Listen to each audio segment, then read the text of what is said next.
Madame la Présidente va nous rejoindre, représentant la collectivité de Martinique. Messieurs les maires, messieurs les élus, monsieur Bernard Ayotte, monsieur le directeur, et puis je crois qu'on vous associe avec tous les personnels de la direction régionale. Permettez-moi de vous dire que c'est un réel honneur d'être avec vous aujourd'hui. Nous célébrons le décret du 3 février 1977. Il faudra m'expliquer pourquoi on le célèbre au mois de novembre, mais ça n'est pas grave. C'est le décret de 1977, dit décret Giroud, qui a tout simplement créé les directions régionales des affaires culturelles.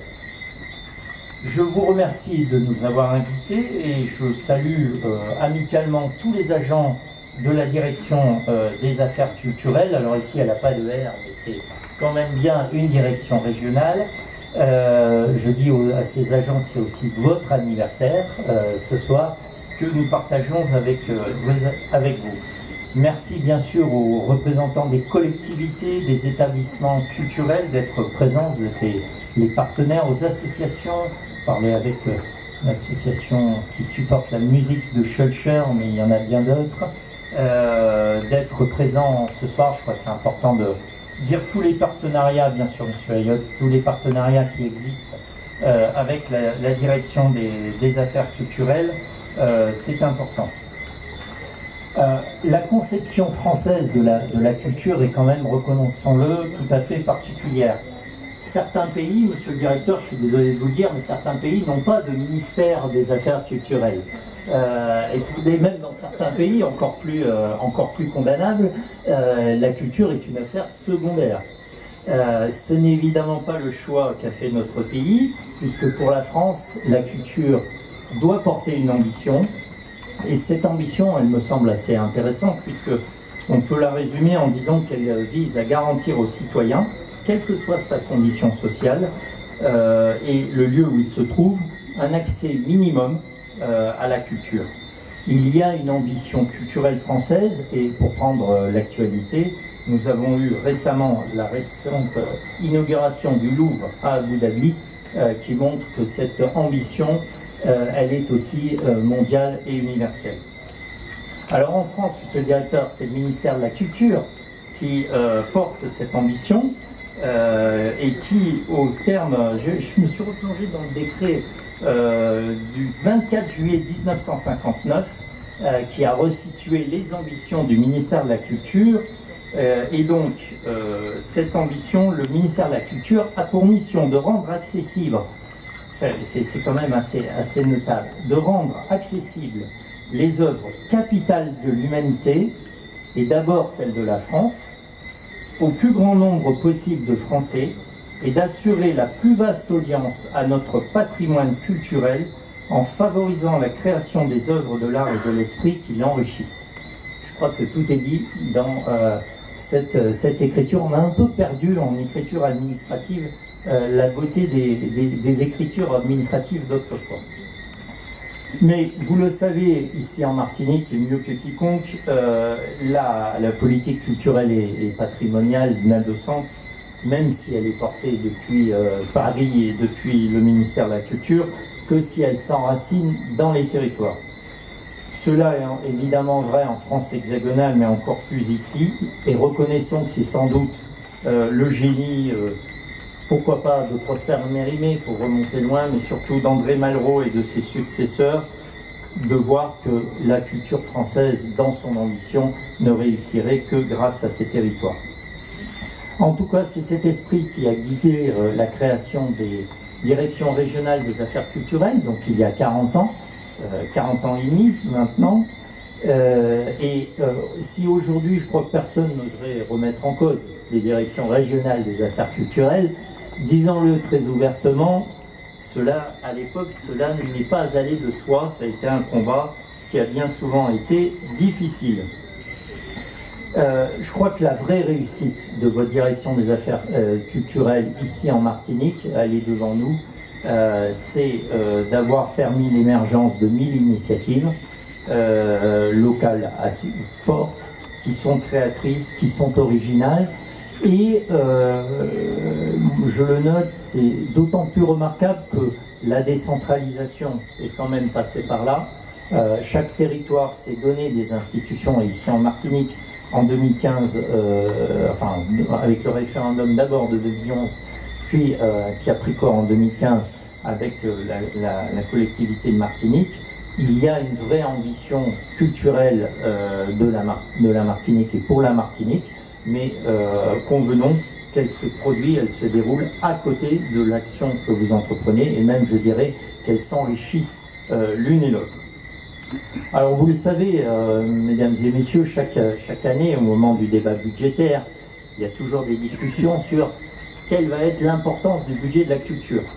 Cette année, c'est sans doute beaucoup plus facile pour le directeur des affaires culturelles, puisque le budget de la culture est l'un des rares qui sera en hausse, il faut le dire. Il atteindra 10 milliards d'euros, ce qui est un chiffre qu'il n'avait jamais atteint par le passé. Donc j'ai à côté de moi, et vous avez en face de vous, un directeur des affaires culturelles heureux. Voilà, il faut le dire.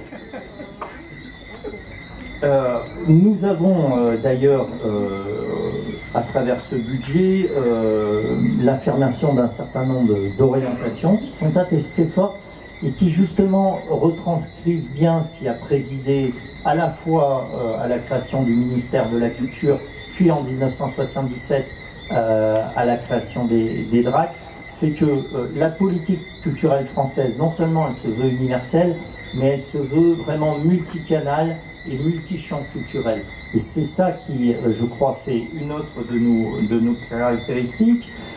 Bien sûr, il y a l'ambition d'offrir l'accès à tous à la culture, je crois que c'est très important.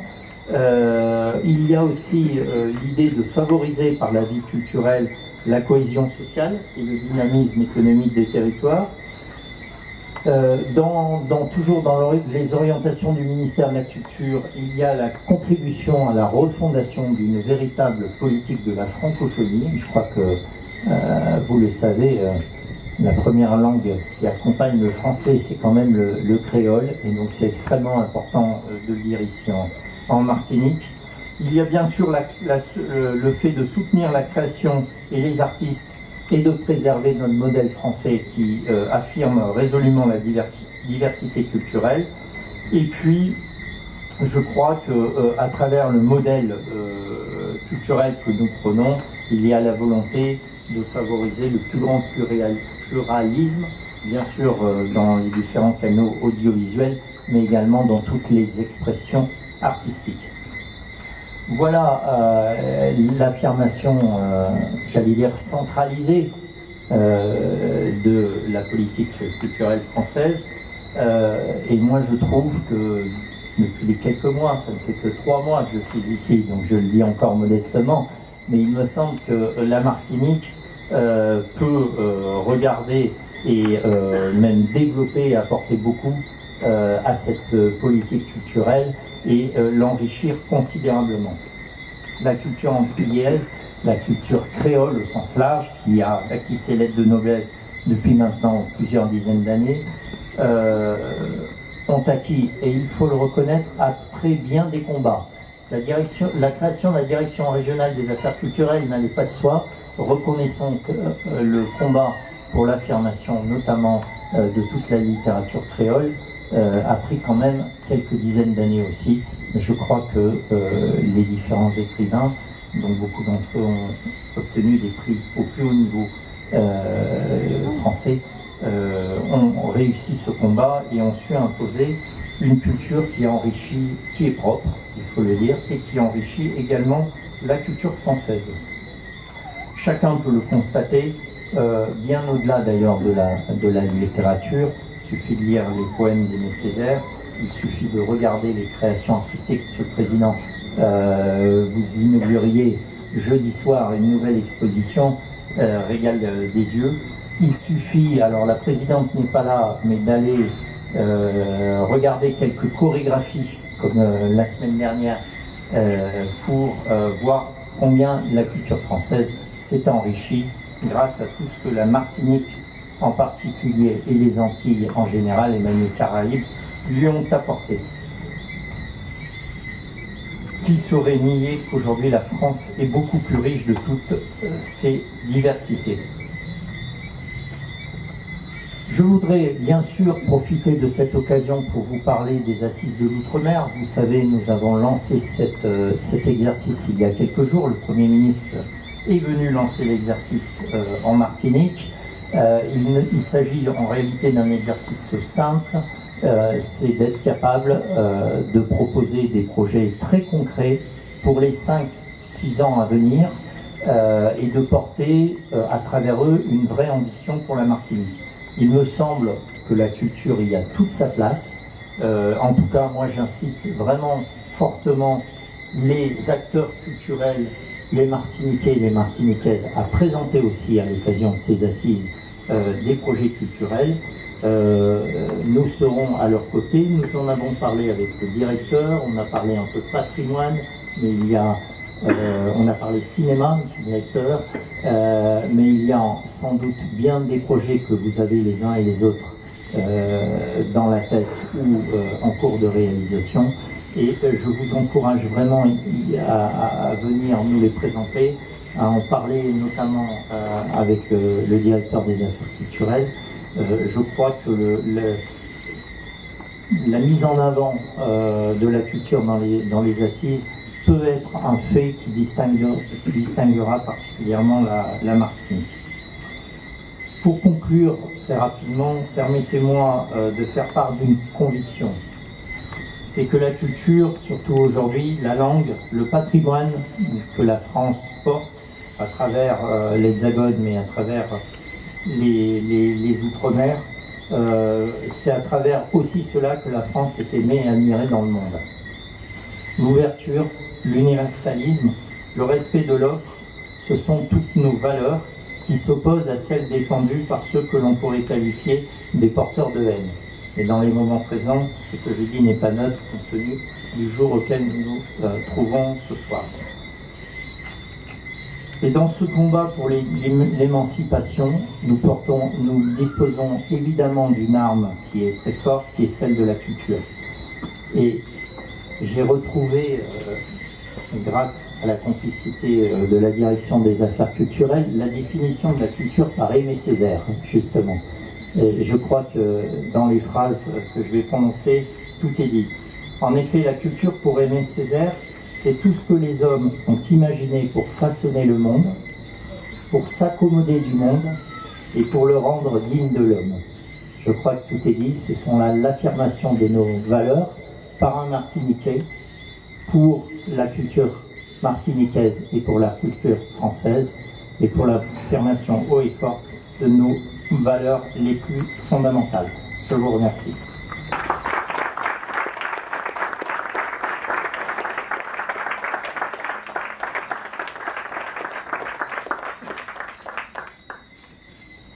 Monsieur le préfet, mesdames et messieurs les élus, monsieur le président de la Fondation Clément, mesdames et messieurs les adjoints à la culture, j'ai vu certains qui sont arrivés entre-temps, messieurs et mesdames et messieurs des services déconcentrés de l'État, mesdames et messieurs, artistes du monde du spectacle vivant et du champ du patrimoine.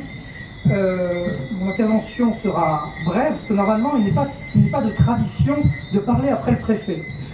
Voilà. Mais nous sommes dans le son culturel, on s'est dit allons-y, soyons un peu fous. Donc le préfet vous a présenté l'ensemble des domaines où intervient la DAC. Bon, vous avez vu, c'est un ensemble vaste et varié, vous le découvrirez plus amplement à travers la projection tout à l'heure. Donc ça couvre naturellement l'ensemble des champs et des disciplines du ministère de la Culture à travers les 18 autres DRAC dans l'Hexagone et en Outre-mer, et la dernière née en 2016 qui est la DAC de Mayotte. Pour remplir l'ensemble de ces missions, sachez que nous sommes un petit service puisque nous avons 31 personnes qui travaillent au sein de la DAC. Ça paraît peu par rapport effectivement à l'ensemble des missions qui sont les missions de l'ensemble des DRAC, mais en tout cas c'est un personnel extrêmement motivé. Je crois que par rapport à ce que nous pétrissons, c'est-à-dire la culture et les politiques culturelles, ça enjoint effectivement les personnels, peut-être à la différence d'autres services de l'État, d'être au plus proche effectivement de leur métier, de leur travail, et au quotidien d'être extrêmement présents. C'est d'autant plus important qu'il convient de ne jamais se reposer sur des acquis, des certitudes en matière culturelle. Il est nécessaire pour nous, DAC de Martinique, comme les autres DAC, mais en tout cas la DAC Martinique, d'être capteur d'initiatives sur le terrain, parce que le terrain il bouge, il évolue, il se transforme, il se modifie, il se décloisonne, notamment par rapport à l'arrivée du numérique. Donc c'est important que les agents, y compris donc le directeur, restent mobilisés sur l'ensemble de ces changements au plus proche effectivement des opérateurs culturels. Autre élément factuel, mais qui a également son importance, le préfet l'a signalé, c'est notre budget. La DAC gère un budget de 6 millions d'euros qui est entièrement restitué au niveau des porteurs de projets, puisque c'est en dehors de la masse salariale et du fonctionnement. Et c'est vrai que de 2015 à 2016, on a constaté une évolution de notre budget. Nous en étions ravis en 2018, puisque nous avons déjà notre dotation 2018. C'est vrai qu'il y a une augmentation, on va dire, très significative sur notre budget de la DAC Martinique, sur les champs des patrimoines. Nous soyons proches de ce patrimoine culturel immatériel. Et le deuxième volet de l'augmentation, c'est l'éducation artistique et culturelle, pour faire en sorte que les jeunes, de la crèche à la maternelle, à la primaire, à la secondaire, au lycée, à l'université, soient d'une façon ou d'une autre touchés par des actions, des œuvres dans le domaine de la culture. Si vous voulez en savoir plus sur ces éléments financiers, sur Internet depuis vendredi, il y a l'Atlas culturel des communes qui vous présente ce que la DAC a financé de 2012 à 2016, très détaillé sur les 34 communes de Martinique. Donc vous pouvez y glaner toutes les informations que vous le souhaitez. Concernant cette célébration des 40 ans des DRAC, personnellement, je pense qu'il y a tout lieu de s'en féliciter parce que, à la différence de ce que disait monsieur le préfet tout à l'heure, depuis 20 ans, on parle de la disparition des DRAC. Moi, ça fait 20 ans que je suis dans le ministère et ça revient sempiternellement. Et voilà, donc c'est quelque chose de relativement important de célébrer cet anniversaire. Ça ancre la réalité des DRAC sur leur territoire et dans leur quotidien. Et le fait que la ministre a souhaité effectivement faire de cette célébration quelque chose d'important, je pense que ça conforte et ça légitime notre action sur l'année. Ainsi, l'objectif de cet anniversaire est bien, donc, pour le ministère de la Culture, d'affirmer l'importance et le rôle des DRAC et des DAC dans le succès de la déconcentration culturelle, hier, aujourd'hui et demain. C'est d'ailleurs le titre du film que nous allons projeter tout à l'heure, c'est la DAC Martinique, hier, aujourd'hui, demain. Parce que pour cet anniversaire, on s'est dit comment on fait, qu'est-ce qu'on fait, est-ce qu'on sort un bouquin, voilà, on était un petit peu, et puis on s'est réunis avec l'ensemble des collaborateurs, et on s'est dit laissons une trace audiovisuelle sur effectivement ce que la DAC a fait depuis 34 ans, parce que je signale que la création de la DAC, de la DRAC et de la DAC, c'était en 1984, mais que nous entrons dans le giron de l'anniversaire des 40 ans. Donc le film qui est projeté, c'est l'interview de certains membres du personnel de la DAC, qui étaient là avant la création même de la direction, et au départ de la création de la direction en 1984. Et puis vous verrez, c'est parsemé effectivement de toute une série d'interviews d'artistes dans le domaine du théâtre, de la musique, de la danse, d'opérateurs dans le domaine du patrimoine, et puis toute une série d'actions qui ont lieu dans les protocoles avec d'autres ministères. Je pense au protocole culture, éducation nationale. Vous savez qu'on fait énormément de choses avec l'éducation nationale, avec l'intervention d'artistes au quotidien. Nous faisons également beaucoup de choses, c'est moins connu, avec effectivement le ministère de la Justice et la PJJ à Ducos. Nous faisons beaucoup de choses, et je salue mon collègue de l'agriculture, avec les 2 lycées agricoles. Et puis, depuis maintenant 3 ans, nous sommes très actifs avec le ministère de la Santé, donc l'ARS, que ce soit à l'intérieur des EHPAD ou dans les établissements hospitaliers. Donc la culture est présente partout et elle s'intensifie un petit peu au quotidien. Donc un grand merci à celles et à ceux qui se sont prêtés à ce jeu de l'interview, et puis peut-être un double merci à Rita Ravier et Chantal Sakarabani qui sont là, parce qu'on a oublié de les mentionner dans le carton d'invitation en version papier de la page 3 parmi tous les interviewés. Donc voilà, je voulais quand même leur faire un double merci. Voilà. Un remerciement aux 2 réalisateurs Laure Martin Hernandez et Vianney Sotes de production ICETU, qui ont su, enfin ça vous verrez après la projection, faire en sorte que le film ne soit pas trop institutionnel. Parce que je ne vous cacherai pas que c'était un peu notre hantise en se disant mais il ne faut surtout pas que le public s'ennuie pendant ces 40 minutes. Bien sûr, on a vu Nous les Roches. Vous nous direz après la projection ce que vous en avez pensé. Ça nous intéresse de savoir si d'une façon ou d'une autre, vous y avez appris des choses, parce que souvent au niveau d'un secteur, vous connaissez ce que l'on fait, mais souvent les artistes peuvent ignorer effectivement un autre volet, un autre champ de notre compétence, et c'est vrai que le film a cette vocation-là. Merci à notre photographe officiel de la soirée, Nicolas Dernay, qui alimentera les réseaux culture donc du ministère de la Culture, à Imelda et Nicolas Lausanne pour l'intermède musical qui se déroulera après la projection, parce que nous allons assister à la projection de l'autre côté. Nous reviendrons. Entre-temps, le buffet, je vous rassure, s'installera. Ils étaient bloqués à Schellcher, mais ils sont arrivés, donc tout va bien dans le meilleur des mondes. Merci à vous tous et à vous toutes d'être présents ce soir. Au nom de l'ensemble du personnel de la DAC, je peux vous dire que ça nous fait chaud au cœur.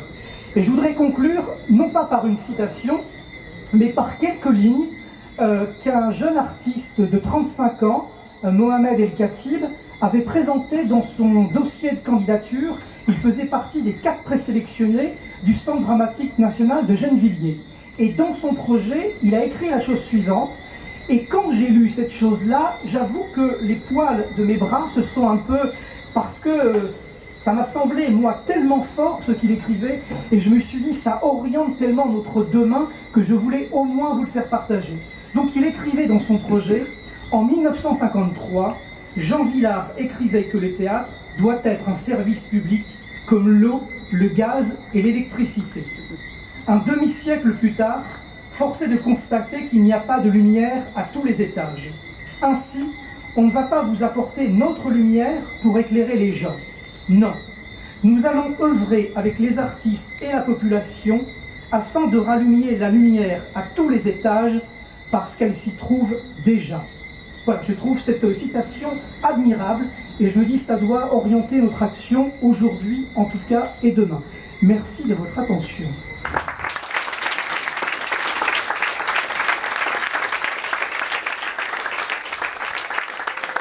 Ce que je vous propose, c'est donc de reprendre le chemin inverse. La direction des affaires culturelles de la Martinique.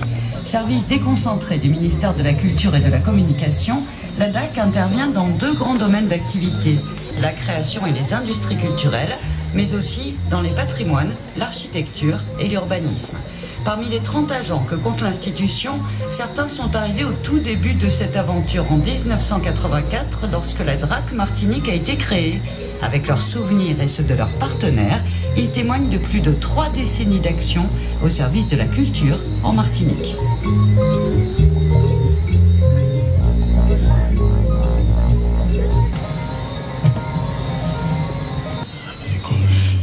En Martinique et la création de la DAC. Et à partir de ce moment-là, on a eu la possibilité de demander des aides, de se faire accompagner par la DAC, ce qui m'a permis personnellement de voyager dans la Caraïbe. Et puis c'est à l'époque, il y avait que le MAC qui était à côté, qui aidait plus ou moins. Et donc les municipalités n'avaient pas tellement les moyens. Nous faisons avec nos propres moyens.